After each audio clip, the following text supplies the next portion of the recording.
Hello guys, good morning. Start for cooking. আজকে আমি কি কি রান্না করব আপনাদের, মানে কি কি রান্না করব ওটা আমি দেখাবো না। আমি শুধু একটা তরকারি আপনাদের দেখাবো, একটা সবজি রান্না করব।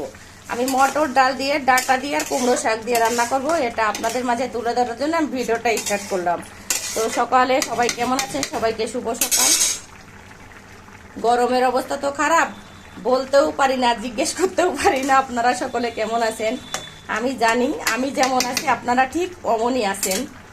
তো যাক, এবার আমি দেখেন মটর ডাল দিয়েছি এর মধ্যে, যেটা যে মটরশুঁটি মানুষ সিম খায়, মটর ডাল। অনেকে মটর ডাল চিনতে চায় না, বিশেষ করে মুসলিম সম্প্রদায়ের লোকরা মটর ডাল একদম খেতে চায় না, শুধু মুসুরির ডাল খায় আর যে বুট টুট এসবের ডাল খায়, ছোলার ডাল খায়।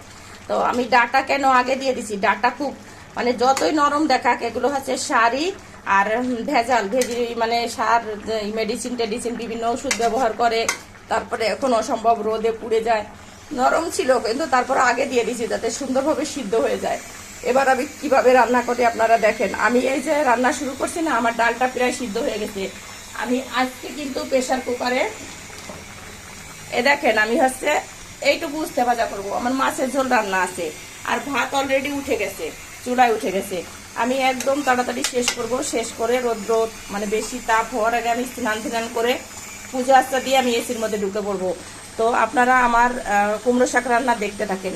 আমার যেহেতু ডাল আর ডাটা প্রায় সিদ্ধর পথে, এই দেখেন সিদ্ধর পথে অনেকটা সিদ্ধ হয়ে গেছে। এখন যদি আমি কুমড়ো শাক না দিই তাহলে আমার ডাল বেশি ফুটে যাবে। আমি আস্তে আস্তে করে কুমড়ো শাক দিয়ে দেবো। কুমড়ো শাকের উপর অল্প একটু লবণ দেব। লবণ দিয়ে কালকে আমি বাজার থেকে 2 আটি কুমড়ো শাক কিনছি, একদম নরম ডুগা, এত সুন্দর ছিল শাকটা। আমি শাকের উপরে একটু লবণ ছিটিয়ে দিয়ে এই যে একটু একটু করে দেব, মানে বারবার শাক দেবো তো অনেকগুলো শাক, অবশ্য রান্নার পরে এটা কমে যাবে। আমি এর উপর চাপা দিয়ে রাখবো যাতে তাড়াতাড়ি শাকটা হচ্ছে নরম হয়ে যায়। আমি এখানে 3 বার লবণ অ্যাড করছি অল্প অল্প করে, কেন যাতে শাকটা সিদ্ধ হয়ে যায়। তো আমি একটু মুখে দিয়ে দেখলাম মানে তরকারিতে যেটুকু লবণের দরকার ওটা পুরো হয় নাই, তো আর কিছুটা লবণ দিয়ে দিলাম, এটুকু হয়ে যাবে। এবার আমি এখানে কি করব, 1 চিমটি হলুদ দেব। নিরামিষ যে কোনো তরকারি, সবজি, শাক, ডাল, মটর ডাল, এখানে বেশি হলুদ দিলে তরকারি পুরা নষ্ট। এই যে হলুদ দিই নাই তা না, দিছি অনেকটা তরকারি তো দেখা যাক। আমি হলুদ দেবো না, আমি এইটুকু দিয়ে আমি রান্না করব, আর দেবো না। সাদা সাদা তরকারি রান্না করব যাতে খেতে হচ্ছে টেস্ট হয়। আমি অনেকটা তরকারি করছি, এটা সিদ্ধ হবে আরো 20 মিনিট। 20 মিনিট মানে বেশি করে জাল দিয়ে সিদ্ধ করব। সিদ্ধ করে আমি খুব নাড়াচাড়া করতে থাকবো না। তারপরে হচ্ছে আমার ডালটাকে সুমবারা দেব। আমি কি দিয়ে সুমবারা দেবো জানেন, মানে যেটাকে বলে তেলের পর দেয়া, ফোড়ন দেবো, যাতে জাস্ট ফোড়ন দেব। তো আমি ক্যামেরা ধরে তো আর এটা করতে পারি না, এই যে আমি এগুলোরে সুন্দর করে 2 হাত দিয়ে নাড়ি চাড়ে ঠিক করব। আমি ফোড়ন দেওয়ার জন্য কি কি রেডি রাখছি দেখেন। কয় টুকরো তেজপাতা, 5টা মরিচ, আমি যে কোনো ডালে 5টা মরিচ ফোড়ন দিই। আর হচ্ছে এর সাথে দেব এই যে 5 ফোড়ন আর অনেকখানি তেল। এবার আমি ডালটাকে ভালো করে কুটে কাটে ঠিক করে নেই, এপিট ওপিট করে ভালো করে সিদ্ধ করে নেই, তারপরে ফোড়ন দিয়ে আপনাদের দেখাচ্ছি ডালটা কেমন হলো। আমি এর ভিতর কিছুটা চিনি অ্যাড করব, 1 চামচ চিনি দিতে হবে। অনেকটা তরকারি কমে আর কিছুটা কমে, আর আর্ধেক কমবে না, 1/3 কমে যাবে সিদ্ধ হওয়ার পরে। তো আমি এর মধ্যে চিনি অ্যাড করে দিয়ে রান্না শেষ পর্যায়ে আপনাদের আর একবার দেখাবো। উস্তে ভাজা কমপ্লিট।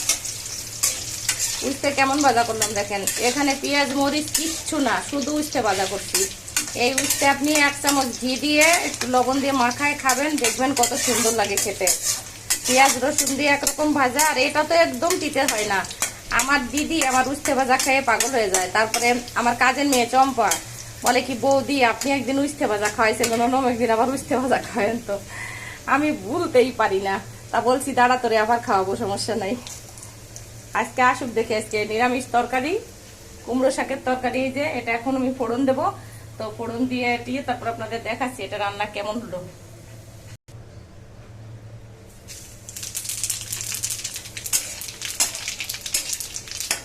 এখানে আমি দেখেন কি কি ফোড়ন দিলাম, 5 ফোড়ন, জিরে আর একটু জিরে মিক্স করছি 5 ফোড়নের সাথে, আর 5টা শুকনো লঙ্কা, তেজপাতা। আমার ফোড়ন কমপ্লিট। এবার আমি এই এর তেলের মধ্যে সরাসরি 1 হাতা ডাল তুলে দেব।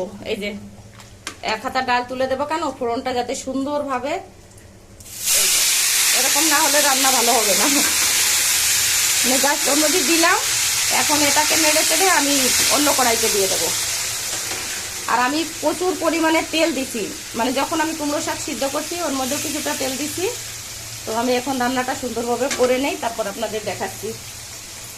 দেখেন আমার ভাত রান্না হয়ে গেছে। এই যে ভাত দেখেন হয়ে গেছে, বুঝছেন, ঝরঝর ঝরঝর করতেছে ভাত।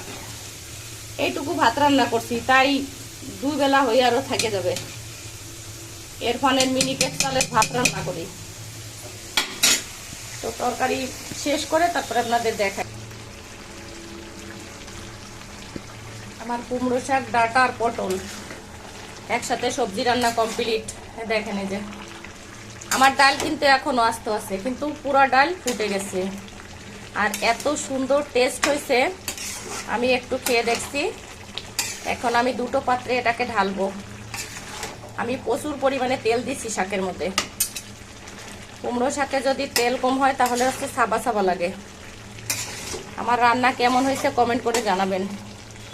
সবাই মাছ মাংস সব কিছু দেয়, আমি হচ্ছে ডিফারেন্ট খাবার দিই। যে খাবারটা, এটা রান্না করা কিন্তু খুবই কঠিন কাজ। অনেক সময় ধরে রান্না করছি, পুরোটা দেখাইলে আপনারা মাথা ঘুরে যেত, তো দেখাইলাম না। একে তো প্রচুর গরম, দরকার নাই বাবা অত গরমে এত নাটক করার।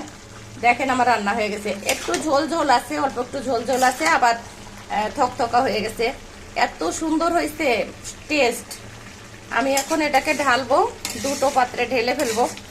কাঁঠালের বিচি দিলে এর মধ্যে আরো ভালো হতো। আমার কাঁঠালের বিচি ছিল, তা মনে করলাম যে না, এ আর অত খাবো না, এত কিছু খাইয়ে ফুরাতে পারি না, দিদিকে দিয়ে দিছিলাম। তো আমার কুমড়ো শাক রান্না শেষ হয়ে গেছে। আপনারা গরমে সবাই সাবধানে থাকবেন, ভালো থাকবেন, সুস্থ থাকবেন। আমি গ্যাসের চুলাটা অফ করে দেই। হচ্ছে আমার পেজের পাশে থাকবেন। আমি অনেক গরমে অসুস্থ ফিল করি, ভালো লাগে না, একদম কিচ্ছু ভালো লাগে না। যেটা কি বলবো, মানে কথা বলার কোনো ইয়েই পাই না, যে কি বলবো আর কি না বলবো। আমার রান্না হয়েছে উস্তে ভাজি, কুমড়ো শাকের তরকারি।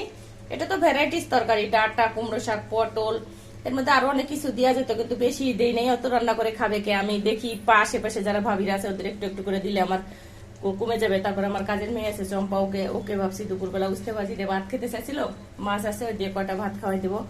তো আপনারা সবাই ভালো থাকবেন, সুস্থ থাকবেন, আমার পাশে থাকবেন, আমার পেজের পাশে থাকবেন।